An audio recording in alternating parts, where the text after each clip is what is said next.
سميت بأسماء وألقاب قذرة، ولكن والحمد لله تعالينا. بالله عليكم لا تسيئوا إليه. وألقاب قذرة حتى بكلمة ولا بأف. إياكم ترفعوا إيد على إخوانكم، هذول إخوانكم عيب إخوانكم.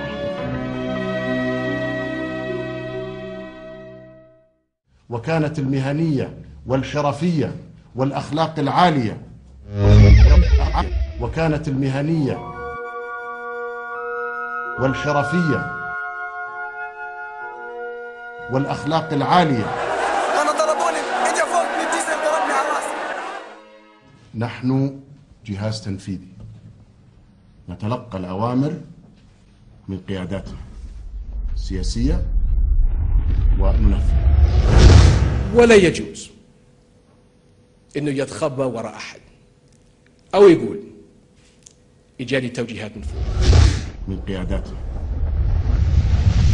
الحقيقة ما نركز عليه الآن هي إرادة المواطن الأردني وحريته وكبرياء المواطن الأردني.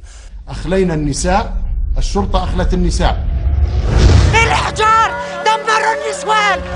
هجموا الشرطة وضربونا، ما ميزوا احنا بنات ولا شباب.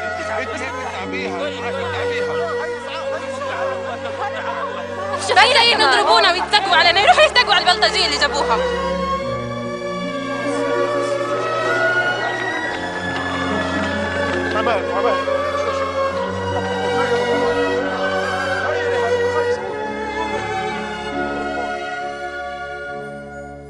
شرعيتنا القانونية وشرعيتنا الدستورية تفوضنا في حماية المواطن الأردني والمقيم على أرض هذا الوطن.